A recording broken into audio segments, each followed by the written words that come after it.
Okay, sharing my screen again.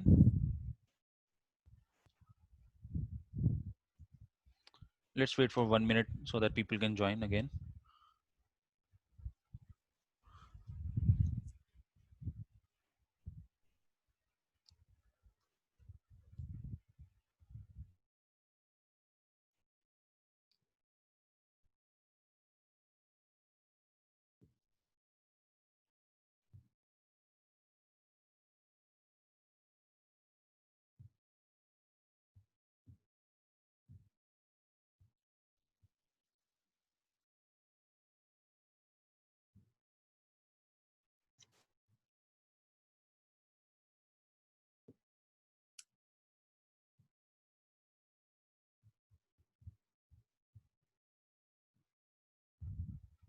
Okay, I think we can continue now.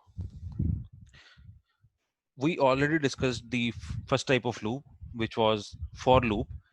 Then we discussed three keywords, which were break, continue, and pass. Now we are going to discuss another type of loop, which is while loop. The basic difference between for loop and while loop is, in for loop, if I maybe switch the window, this is a for loop, and we can just take a look at any example. Maybe this example. So in this example, you can see that we haven't mentioned any condition to process this for loop, right? So in for loop, there is nothing like to there is nothing mandatory to process the for loop based on a condition. For loop can be processed directly, but in while loop, this is a condition. Maybe this is a criteria of while loop that you need to specify some condition or expression to process that while loop. So let's just understand uh, what is while loop. A while loop statement in Python programming language repeatedly executes a target statement as long as a given condition is true. So as soon as uh, till the time the condition is true, while loop will process, and once the condition will be false, while loop terminates the execution. Right. So it just processes the statements until the condition is true. The syntax of while loop I will just explain. Statements may be a single statement or a block of statements that can be processed under a while loop, just like for loop. The condition may be any expression and true. I will just explain this. The loop iterates while the condition is true. When the condition becomes false, as I just mentioned, program control passes to the line immediately following the loop. So once condition will be false in the while loop, it will stop the execution of that while loop, but Python program will check that if there are any other statements that need to be processed in the same program, so it will stop the loop of execution of the loop and will process the remaining statements. For loop auto picks the next value. We know that in the for loop, the next value, suppose we are using range, the next value gets picked automatically from range. But here in while loop, we need to explicitly mention the incremental value manually. So let's quickly jump into while loop. Here we can see that this is a variable that we have defined, x is equal to 5. So 5 is integer value which will be stored in the x variable. And now the syntax, you need to focus here because this is different from for loop.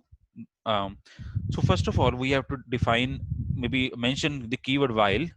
Likewise, we did it for.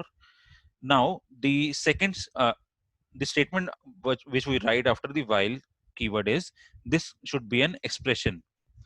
What is an expression? We already discussed when we were using if else conditions. So expression is something which is a combination of operands and operators. So 10 is an operand, x is an operand, and this is an operator, the less than sign. So this is an expression. So it is basically checking if x is less than 10 here. So x holds the value 5. So it is true. So 5 is less than 10. And just recall that it will just process the execution. It will just process the statements only when the condition is true. So this at this point of time, the condition is true, and then we are using print x. So it will print the value of x, which is 5, and then we are manually incrementing the value of x to 1. So x plus equals to 1. Now x will hold the value as 6. Then again, it will go to this statement and it will check the expression 6 is less than 10, it is true, and it will again print 6. Then value of x will be 7, again it will check 7 less than 10, it will print 7, then 8, and then 9. And once it reaches the value 10 from here, it will again check if x is less than 10. It is not, this will be false, and it will not process the loop further. Let's run this. You can see it has printed 5 to 9. And let's try print x now. You can see the value of x holds the value as 10 because at the end we incremented the value of x, but this condition was became false. X is less than 10, this was false, that's why it didn't print it. But at the last iteration, value of x was 10. So this is the catch while using while loop. And in the next example, this was so quick that we cannot see the execution, how it processed. If I run this again, but there is a time library in Python, you can import it. This comes inbuilt when you install Python. So just write import time. And libraries are something, again, I also explained, I think in last some session. So libraries are something which are built by some of the developers in Python community, and they share the ready code to you to process something. Suppose I want to make Python sleep for few seconds, maybe 1 second, 2 second, or maybe x second. So we can do that by using time library. So we are just to use import time, and then I'm writing the same program, and at the end I have used from time this library. I'm using sleep module. So this is a class, not the class, this is a library which I've used, and from this I'm using module sleep, and this is the argument that we give in this sleep module, or you can say sleep function simply. So we are making Python to sleep for 2 seconds in each iteration. Let me run this. You can see that it has slept for 2 seconds, then it processed 6, after 2 seconds 7 and 8, and finally 9. You have to notice one more thing, that once in Jupyter Notebook, once the program is running, this dot will be black, and once the program has stopped the execution, this will turn out to be transparent. Now if I run this again, just notice this, that this black dot represents that kernel is busy to process something. You cannot execute any more statements if this is a black dot. Okay, so now we have seen that how while loop is processing the statements one by one in each iteration. By this, let's move to the next question. Uh, we already seen this example. Check in how many years my investment of 1 lakh will be doubled to 2 lakh or higher. Let's just do this using while loop. We have an interest of 9%. We have a principal of 1 lakh. The same example that we just took. Year is equal to 0. So while principal is less than equal to 2 lakh, right? So principal is currently 1 lakh. Till the time the principal is less than or equal to 2 lakh, we need to process something. And if principal is beyond 2 lakh, this condition will be false and execution will be stopped. This is the basic idea to process this program. Then the internal logic is exactly same that was there in for loop. We are recomputing the principal by including interest at each year. We are incrementing the year value to 1, and we are printing the same statement. Let me run this. You can see the same output is there, but this is using while loop. So just for practice, try the questions first from for loop that I have shared with you on that I posted on Google Drive. First of all, do all those questions from for loop, then do the same questions using while loop. Then only you can see the difference, or maybe you will be able to learn the syntax and how you can build the logics in any programming language. So there are some good questions that I have sent or posted in the drive, so you can try them using for loop and while loop both. The next question is, take a number from user till it matches the winning number of 7. So we have to now ask the user to input a number, and we have to prompt the user till the time he or she enters a winning number. Yeah, of course they can do a random guess. It can be 1, it can be 10. We don't know the winning number, so user will try multiple times.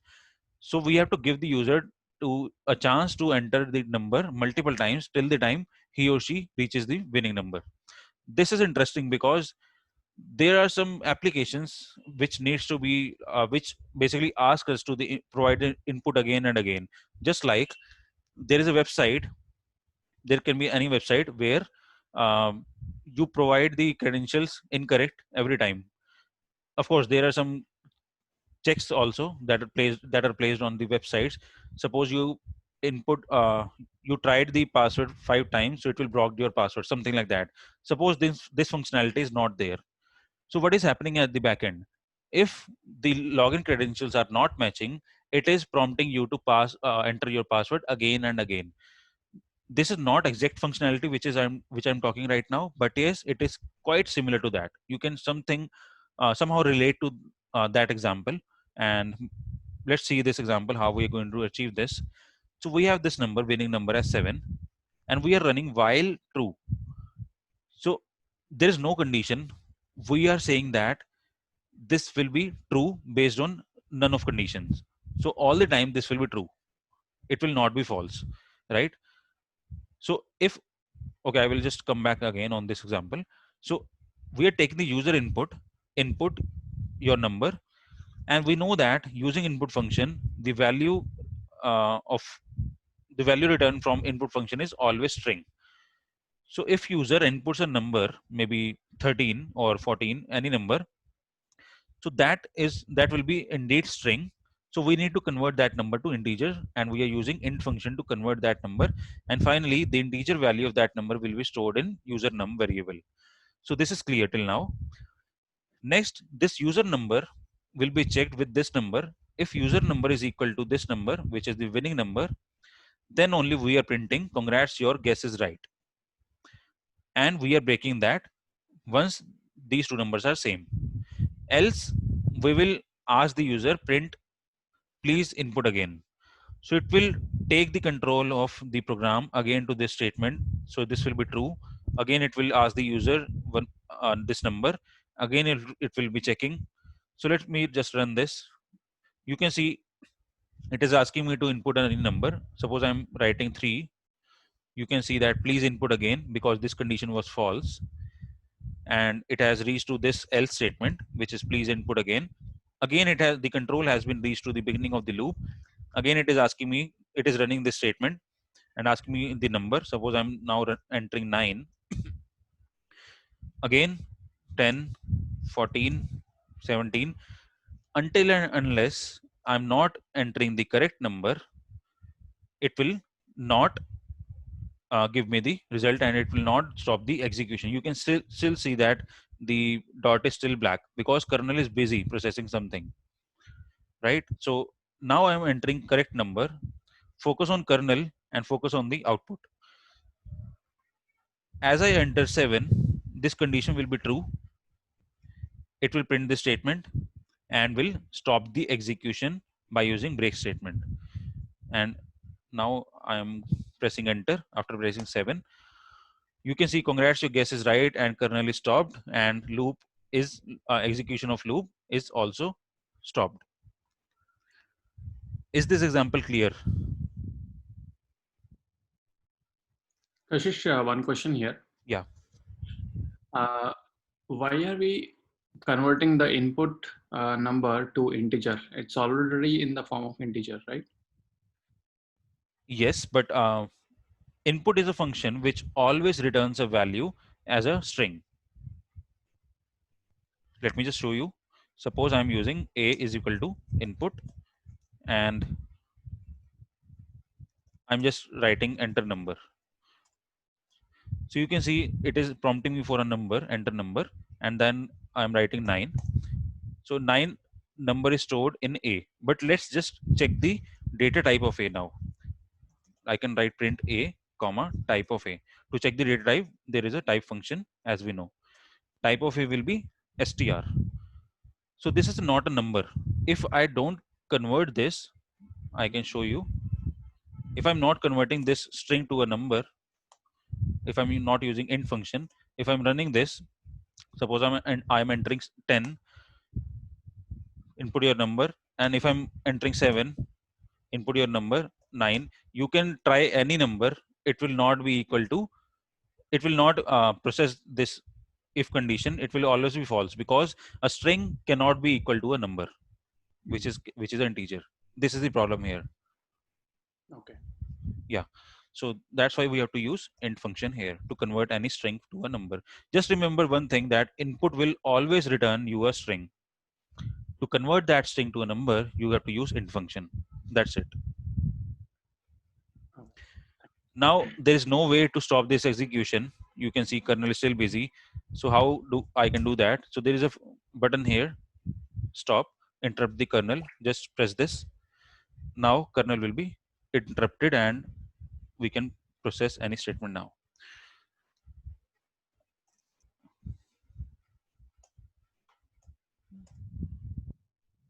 Okay. Can anyone tell me what will happen in this program now by just looking into it? I can tell you what is the difference. The difference is, in the upper program, the break keyword was used, but here break keyword is not there.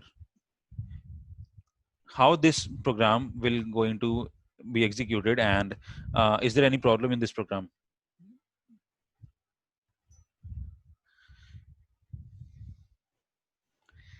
After we give the right input, I don't think you'll get an option to enter again.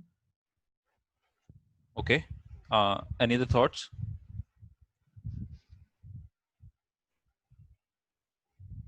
it will keep on asking the number, even if it is we have given 7.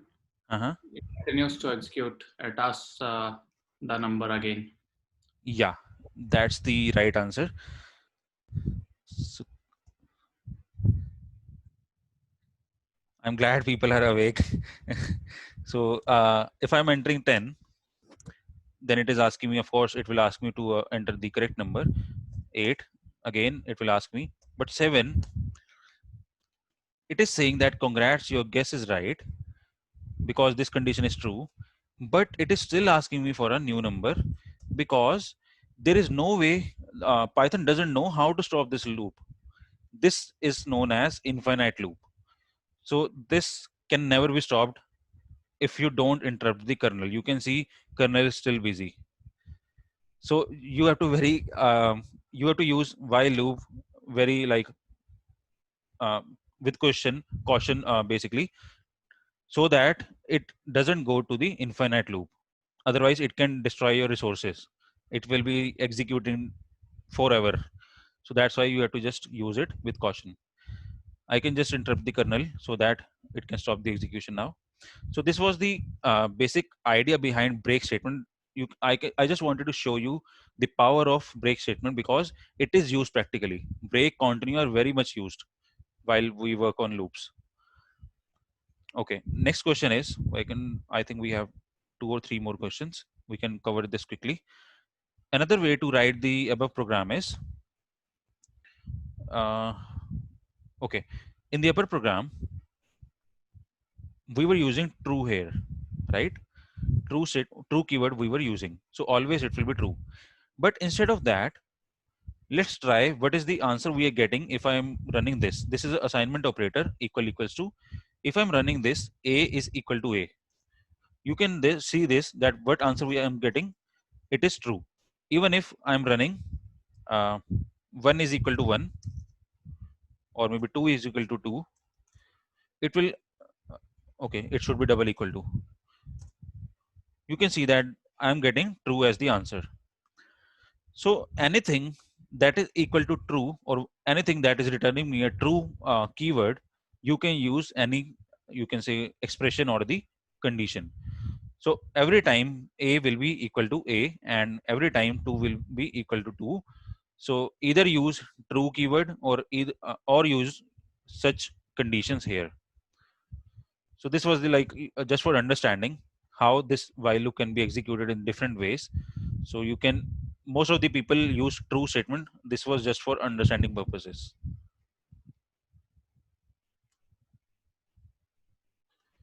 Okay, now this question is interesting. Suppose there are three numbers, 2, 3, and 4. Maybe it can be any number, and I want to do the power of these three numbers. For example, let's take an example of 2, 3, 4. So first number is 2, and I then it will process 2 to the power 3. It will be answer will be 8. Then it will process 8 to the power 4. So the answer I'm getting from these two numbers, which means 2 to the power 3, we will get 8. Then it will process 8 to the power 4. So this is the idea behind this program. Let's see how we can achieve this. The If you just understand the syntax, or maybe remember the syntax, how we can use this, the remaining of the thing is left on you to maybe make the logics of the program. So logics are the main thing while working on programming. So just brainstorm on the logics, or maybe try to improve your logics while maybe doing any question. That will definitely going to help you. So we are taking any number from user. So we are saying input any 3-digit number. Again, to your question, someone asked about in function. So again, if I'm entering this number, 3-digit number, this will be returned as string in num. This will be a string. This is like purposefully I have stored it as a string, because I will going to explain why I stored it as a string, not a number. Then I have initialized a value of I to 1, not 0 this time. Again, I will explain. Then we have another variable which is final, and we are taking num, which is a string. So string will be suppose 2, 3, and 4. Suppose I am entering this number 2, 3, 4. So the first value of string, since it can be indexed, strings can be indexed. So I am using num of 0. At the 0th index, this have the value as 2.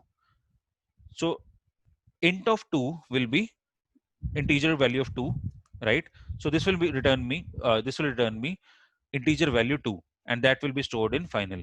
So now we have I is equal to 1 and final is equal to 2.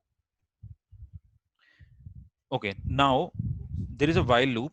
What we are doing here, while I is less than length of num. Length is a function which basically checks the or find the number of characters or number of elements in a string, tuple, or a list, or it can be any collection. So in this case, num is a string right now. So length of this string will be 3, 2, 3, 4, right? And then we are checking I holds the value as 1. While I is less than 3, this is true, and then it will execute the subsequent statement in the loop. So final is equal to final, which holds the value as 2, 2 to the power what integer of num I. So I value is 1. So num of I will be, which is num of 1. So the at the first index value is 3, and final holds the value as 2. So 2 to the power 3 returns me as 8, and now final will hold the value as 8. This is a bit tricky, so you need to focus here. So final holds the value as 8, and then ith value will be incremented to 1. From I is equal to 1, it will be incremented to 2 now. So till this time, we now have values final is equal to 8 and I is equal to 2. Now let's jump back to the beginning of the loop. While I is less than length of num. Length of num is 3. I value is now 2. So 2 is less than 3. Again, it will process. So final is equal to, final holds the value as 8. 8 to the power int num of I. I will have the value now 2. So num of I is num of 2. So at the second index, the value is 4. So 0, 1, and 2. At second index, value is 4. So final have 8. 8 to the power 4 is some value, maybe 4096. Then we are again incrementing the value of I. Ith value will be now 3. And then again, we will be checking the condition if I is less than length of num. So 3 is not less than 3. Now this statement is false. So it will stop the execution of the program. Not the program, just the while loop. But program sees that there is another statement that needs to be processed, which is print statement. So what is the final value of this? So we are going to print this. Let me run. If I'm running the same you can say number 234, enter. You can see it is returning me 4096, and maybe you can check what is the power of 8 to the power 4. It should be this answer. We can try any other number, maybe 789 or 775. So this is the value I'm getting, very huge number. So if I'm checking 1, 2, 3, it should be 1. Yeah. So 235. So this is the answer. You can check. So did you understand the logic behind this question? This was the bit trickiest question that we have seen till now.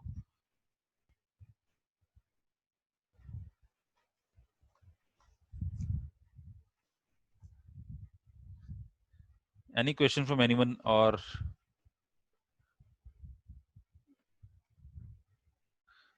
are you able to grasp the logic behind it? Yeah. Okay.